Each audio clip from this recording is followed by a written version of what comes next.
Britain, east India company और नई शुरुआत।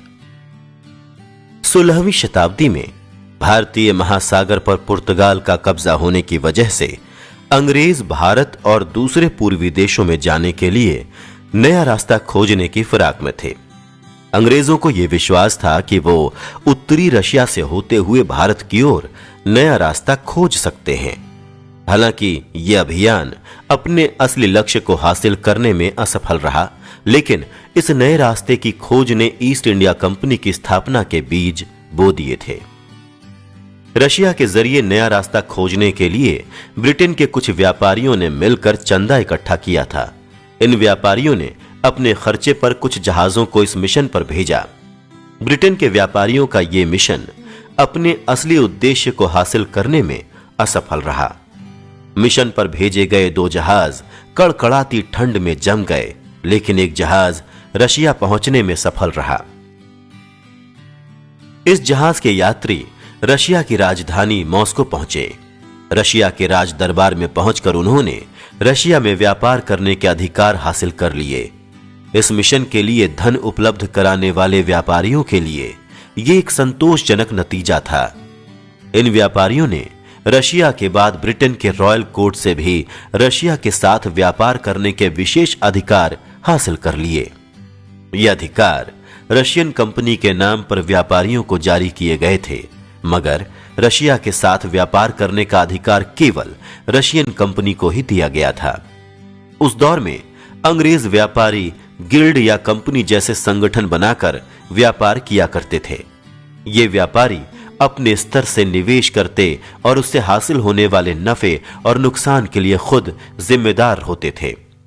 इसी प्रकार वो व्यापारी जो रशिया के जरिए भारत की ओर नए रास्ते ढूंढने के लिए खोज करवा रहे थे, वो ब्रिटेन के लिए एक बिल्कुल नए आर्थिक ढांचे की नींव तैयार कर रहे थे। सन 1575 में लंदन के 2 व्यापारियों ने अपने एजेंट्स को तुर्क साम्राज्य की राजधानी कुस्तुनतुनिया में अपने खर्चे पर भेजा। कुस्तुनतुनिया के दरबार में पेश होने के बाद तुर्क सुल्तान ने अंग्रेज व्यापारियों को साम्राज्य में व्यापार करने की इजाजत दे दी। रशियन कंपनी की तरह कुस्तुनतुनिया, मिस्र, सीरिया और शेष तुर्की में व्यापार के लिए लेवांत कंपनी की स्थापना की गई। तुर्क साम्राज्य में व्यापार करने के लिए लेवांत कंपनी को विशेषाधिकार हासिल थे। सन 1587 में सर फ्रांसिस ड्रेक ने गोवा से आ रहे पुर्तगाल के एक जहाज को पकड़ लिया। इस जहाज से अंग्रेजों को भारी मात्रा में सोने के गहने, रेशम और मखमल हासिल हुआ। साथ ही स्थानीय लोगों में यह अफवाह भी उड़ गई कि जहाज से 30,000 सोने की मुद्राएं भी हासिल की गई हैं। ये सब देखकर अंग्रेज व्यापारियों की आंखें चकाचौंध हो गईं। सन 1588 में स्पेन की नौसेना को हराकर इंग्लैंड ये साबित कर चुका था कि समुद्र में वो एक शक्तिशाली ताकत बन चुका है। जब इंग्लैंड ने स्पेन की नौसेना को हराया तो उस वक्त पुर्तगाल भी स्पेन के समर्थन में था। इस तरह से इंग्लैंड ने स्पेन के साथ ही पुर्तगाल पर भी जीत हासिल कर ली। इस जीत ने इंग्लैंड के हौसले बुलंद कर दिए थे और वो भारतीय महासागर में पुर्तगाल को टक्कर देने के लिए तैयार थे। हालांकि अंग्रेज व्यापारियों को भारत और उसके पूर्व के अन्य देशों के साथ व्यापार की शुरुआत करने के लिए बहुत मुश्किलों का सामना करना पड़ा। साथ ही इस दौरान अंग्रेज व्यापारियों द्वारा भेजे गए कई जहाजी बेड़े दुर्घटनाओं का शिकार हुए और अनगिनत जहाजी इन यात्राओं पर मौत का शिकार हो गए। मगर ईस्ट इंडिया कंपनी की स्थापना में सबसे अहम किरदार थॉमस स्मिथ ने निभाया। थॉमस स्मिथ लंदन के सबसे नामी विदेशी व्यापारियों में से एक था। खास बात यह थी कि थॉमस स्मिथ रशियन और लेवांत दोनों ही कंपनियों का सदस्य था। सन 1599 के आसपास थॉमस स्मिथ ने पूर्वी देशों में व्यापार के अवसर खोजने के लिए अभियान चलाने की योजना बनाई। 22 सितंबर सन 1599 को लंदन के मेयर की उपस्थिति में थॉमस स्मिथ द्वारा एक बैठक बुलाई गई। इस बैठक में यह तय किया गया कि पूर्वी देशों के अभियान के लिए 30,000 पाउंड की राशि जुटाई जाएगी और इसके लिए जरूरी ब्रिटेन की रानी का आज्ञा पत्र भी हासिल किया जाएगा। शुरुआत में आज्ञा पत्र हासिल करने के लिए थॉमस स्मिथ और उनके साथियों को मुसीबतों का सामना करना पड़ा था, लेकिन 31 दिसंबर सन 1600 को the governor and company of merchants of London trading into the east Indies नाम के चार्टर पर उनके दस्तखत हासिल कर लिए गए।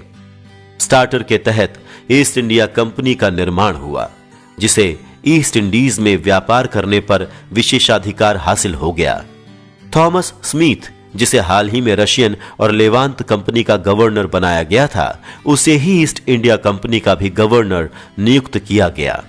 कंपनी के गठन की शुरुआती द्वार की उथल पुथल को थॉमस स्मिथ ने बेहतरीन ढंग से संभाला और कंपनी को मजबूती प्रदान की। ईस्ट इंडिया कंपनी के शुरुआती 2 अभियान केवल इंडोनेशिया के द्वीप समूह पर ही केंद्रित रहे।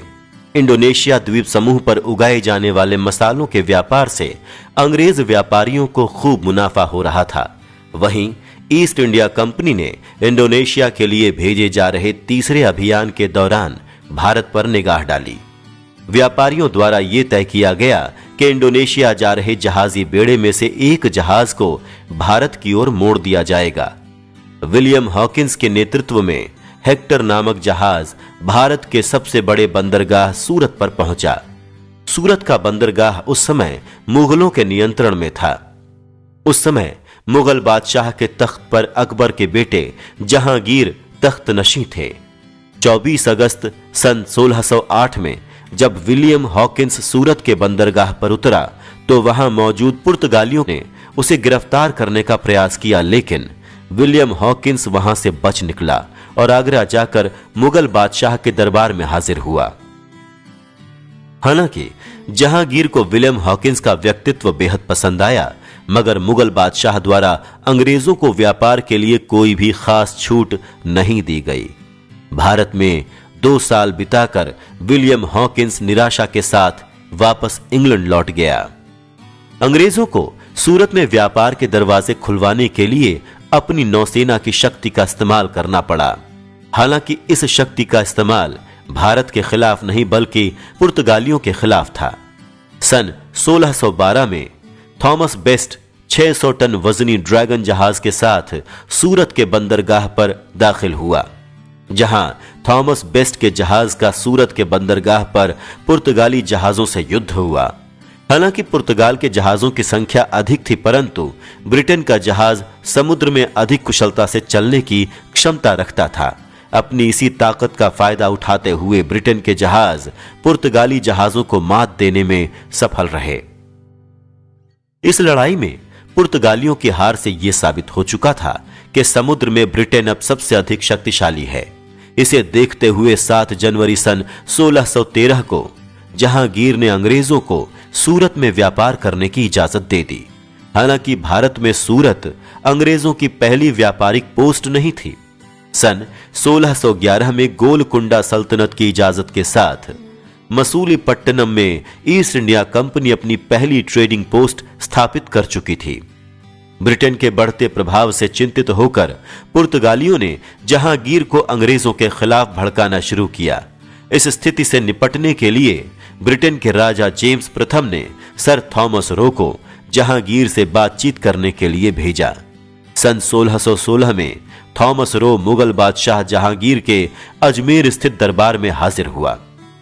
बेहद चतुर व्यक्तित्व का मालिक सर थॉमस रो अपने साथ कई तोहफे लेकर आया, जिनसे बादशाह जहांगीर बहुत खुश हुआ।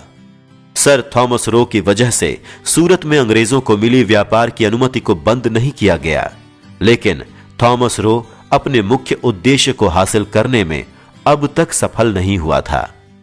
ईस्ट इंडिया कंपनी चाहती थी कि उसे सूरत में व्यापार करने की आधिकारिक अनुमति प्राप्त हो जाए, लेकिन बादशाह जहांगीर इस मामले को लगातार टालते जा रहे थे। इस असफलता के बावजूद थॉमस रो ने मुगल बादशाह के दरबार में रहकर बहुत अहम जानकारियां ब्रिटेन को उपलब्ध कराईं। दूरदर्शी सोच रखने वाले सर थॉमस रो ने अंग्रेजों को आगाह किया कि जमीन पर मुगलों का सामना करना समझदारी का काम नहीं होगा।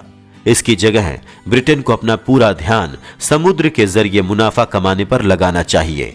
अगली एक सदी के दौरान सर थॉमस रो की यह सलाह ब्रिटेन की नीति का आधार साबित हुई।